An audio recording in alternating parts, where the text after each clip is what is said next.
right, while we were on break, there was a question to ask I want to go back and cover. Unlicensed assistants can't host the open house.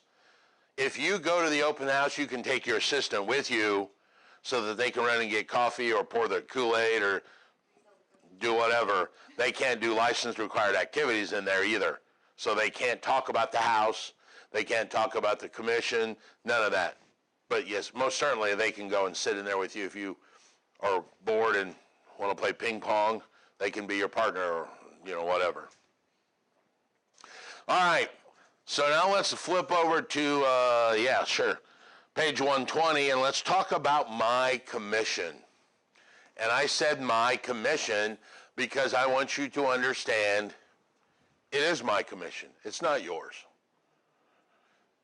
As the managing broker, you come work for me, we will set up an agreement, and you will gain some portion of my commission. And here's an easy way. We're not going to go over, don't ask any specific brokers what their splits are, because I'm not going to tell you. But here's an easy way to understand it. The more help you need, the less you get paid. The smaller your split is. And that's because I understand that as a beginning agent, I'm going to have to maybe spend 10, 12, 15 hours with you on your first 4 or 5 deals. And for that, I'm going to get compensated by taking a higher portion of the commission. As you get better and you need less interaction from me, your split may go up to the point at some point where you just walk into my office and go, hey, I just closed. I'm like, really? I didn't even know you had a listing. Okay. And I get a portion. You get a portion, a bigger portion. All right? I get paid a commission. A commission is spelled out in the listing agreement. When I list a property, either through you or through me, in the listing agreement it says I will be charging a commission to pay this property. The most common way to pay a commission is a percentage of the sales price. But do not be fooled that it's my money. I can dictate however I want to do it. I can get paid hourly, like an attorney might. I might tell some seller, hey, you're going to pay me $250 an hour. I worked 8 hours, you owe me this. I can actually ask for a flat fee. Hey, I'll list it for $1,000. And that isn't like stated in the contract when you use. Yes, it is. Or I mean, like it's not set in the contract like a certain percentage. It's that you can change it from. You're getting confused. We are not talking about our ICA between you and I now. I'm talking about my commission that I'm dealing with the seller of the property right now. When you and I sign something, we will sign something, and we can sign the same way. We can sign, you get a proportion of it, you're going to get a flat fee of it, you're going to get something of it, like that. We can do that. I will tell you that I don't know anybody that does anything other than percentages between the broker and the sales associate. Right now, what I'm talking about is my commission I am earning between me and my client. All right? They are all my listings. You come into my office tomorrow and go, hey, I got a listing that's my mom. No, you don't. I have a listing that's your mother, and I'm going to allow you to work with her because I am the only agent the state recognizes. I am the managing broker. I sign all of the contracts. You guys don't even sign it. Your mom would sign, you'd send it to me, I'd sign it. That's who the contracts would be between. All right? In that listing contract, I would have my commission that I'm charging. Theoretically, behind the scenes, some portion of that is how you and I are splitting. All right? But right now I'm talking about between the listing agreement or the agent and the client. Miguel? Get my real estate broker's license off top. Can I work for myself or do I have to go work for somebody? When you first get your license for 2 years, you must work under another managing broker. Think of it as an apprentice period. Yes. Well, dude, you don't know real estate, and you don't even know the business of real estate. So the 2 years is to help you understand, like, first of all, you got to know all this stuff we're talking about. Plus, we haven't even got into the stuff like, how do you schedule the showing? What's CSS? Where's the lockbox? How do you fill the forms out? Just any other business, I mean, I own 2 businesses right now.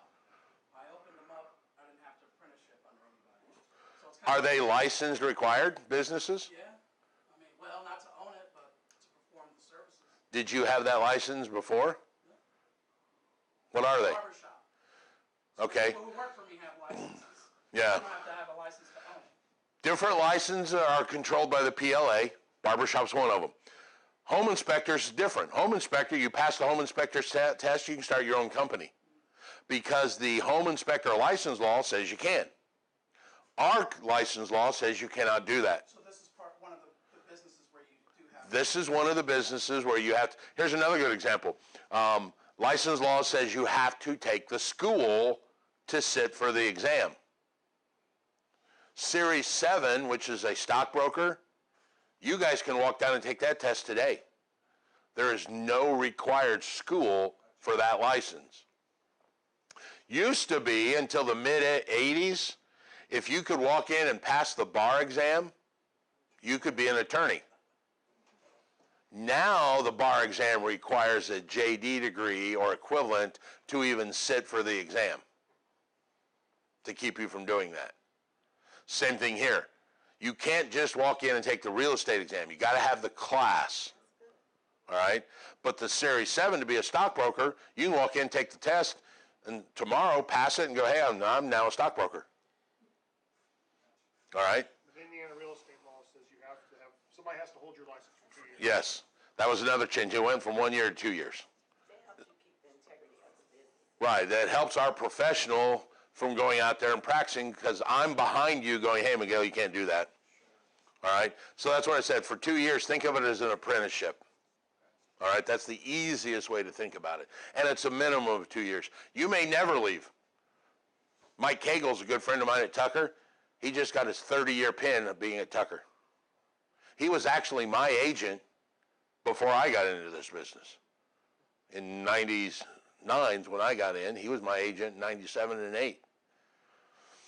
So you may never leave, but you have to be a minimum of 2 years to be your own boss. Okay? So my commission, while you and I sign an agreement, and let's just hypothetically say for this discussion that we're on a 50-50 split. But when I go list a property, I'm going to charge that person 6%. That's my commission. But it's my decision. I like that person. I don't like that person. I'm going to make it 10. I'm going to list my mom's. I'm not going to charge anything. The commission is dictated by me and changes on every deal, or could change on every deal. You, on the other hand, don't have that power because it's not your commission. It's mine. So you go, oh, I was now working for Raymond, and you want to list your house, Mom? We'll do it for free. And you come back to me and go, hey, I'm listing my mom's house for free. I'm like, no, you're not. That's my decision. My listing, my commission, my money. Now, I may opt to do it for free because I like you and I think you're going to be a good agent. We want to help them out. But theoretically, it's my decision. And that commission can change every time. All right? When I was at Century 21, we were 7%. I gave the agent free rein to negotiate down to 6 if they had to. Anything below 6, they had to call me and go, hey, this guy wants us to do it for 5. What do you think? I don't know. What's the price point of the house? How hard is it going to be to sell? Is it in a good neighborhood? Maybe we'll do it for 5 if we think it's going to be an easy sell. If they're going to be a hard client or they're not realistic on the price, then no, we're not going to back off our commission because we're going to spend a lot of time and effort marketing this property. All right? So the point being is it's my commission, my decision. And I get paid this commission or I will charge the commission based on how I see fit. Your compensation, oh wait, one of the things I want to talk about. Now, for me to earn a commission, there are 3 bullet points. Remember yours where you had to be licensed, had to be under a contractor agreement, and a substantial portion had to be from sales output. My requirements to earn the commission are, number 1, got to be licensed.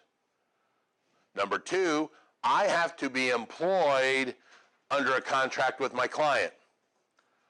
So a listing agreement or a buyer's agency agreement, which we will get into tomorrow.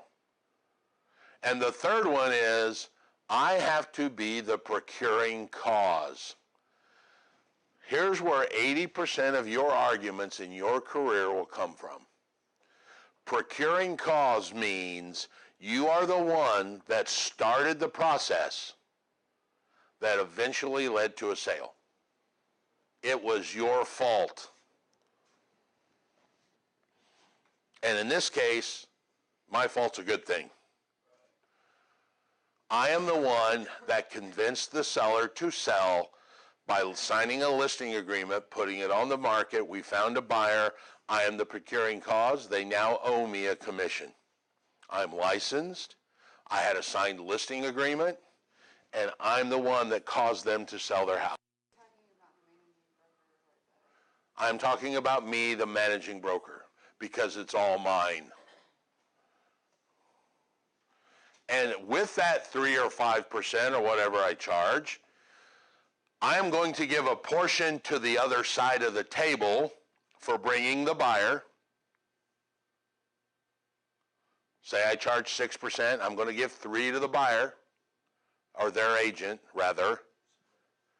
And my 3, I'm going to split with you based on however we've signed our independent contractor agreement. Okay, so let me start this audio file over